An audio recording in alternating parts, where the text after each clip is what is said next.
सरांची भेट घेतली, नेमकं काय प्रकरण?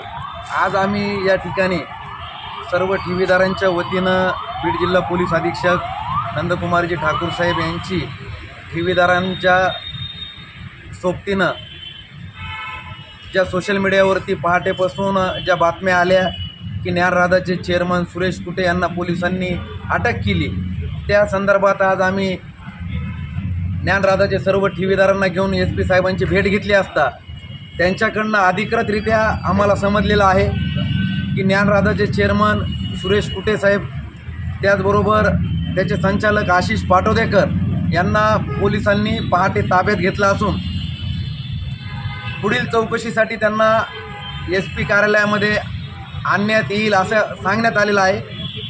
आणि त्यांच्यावरती जे 11 गुन्हे या बीड जिल्ह्यामध्ये दाखल झालेले आहेत त्या गुन्ह्याच्या अनुषंगानं त्यांना ताब्यात घेण्यात आलेलं आहे।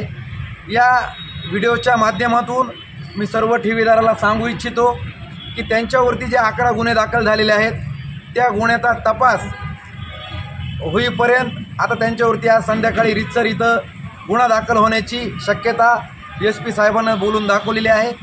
आणि पुढील कारवाई आज ते ज्यावेळेस बीडमध्ये त्यांना आणण्यात येईल त्याच्यानंतर पोलीस अधीक्षक कार्यालयामध्ये पुढील कारवाई केली जाणार आहे। एकूण 11 गुन्हे नोंद झालेले आहेत, अटकही करण्यात आलेलं आहे। आता तुम्ही ठेवीदारांचे पैसे मिळवण्यासाठी तुमची पुढील दिशा काय असणार?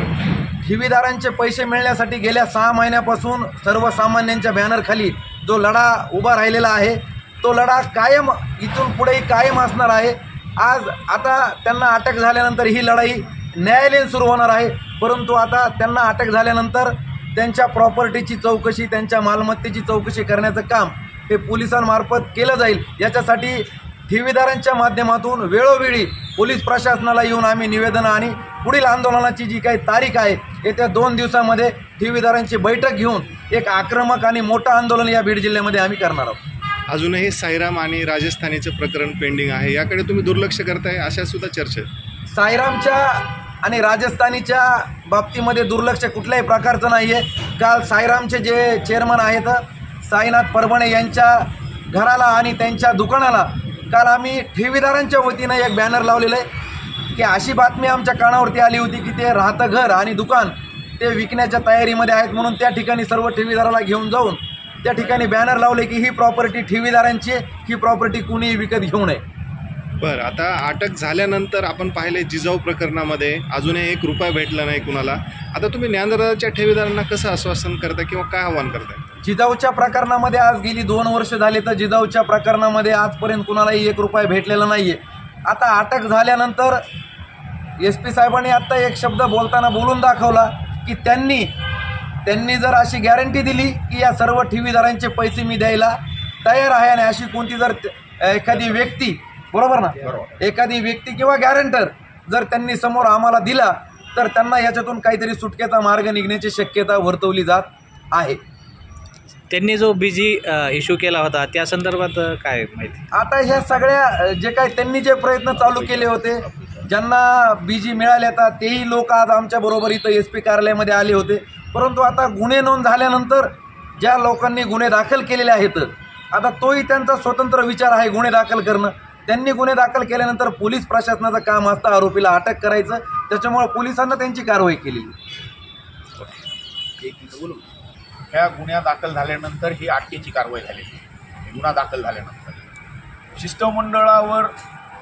शिष्टमंडळ ठेवीदारांच्या दृष्टिकोनातून जे काम करत होतं ते योग्य मार्गाने करत होतं, कारण मी पण ठेवीदार आहे। मी ठेवीदार असताना योग्य मार्गाने आहे, थोड्या कालावधी जात होता, परंतु आपल्यापुढे एक उदाहरणं होते, माझी जाऊचं ह्यांचं एक उदाहरणं होते। त्या उदाहरणापासून आम्ही ठेवीदार आणि शिष्टमंडळातले नेतृत्व करणारा सचिन की कुठंतरी सगळ्यांचं उशीर का होत नाही, पैसे मिळावेत या दृष्टिकोनातून शिष्टमंडळ काम करत होतं, परंतु त्याला कालावधी भरपूर लोटला, ठेवीदारांचा आक्रोश झाला, त्यामुळे हे गुन्हे दाखल झाले।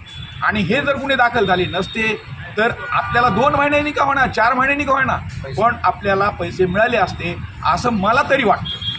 त्यामुळे कसं आहे की काही गोष्टी शांततेने घ्यायला पाहिजे होत्या, त्याला थोडा कुठंतरी डंक लागलेला आहे असं मला या ठिकाणी म्हणायचं। उबाळे साहेब, आता तुम्हाला काय वाटतं की कुटे साहेब यांना अटक केलेली आहे, आता ठेवीदारांचे पैसे मिळतील का?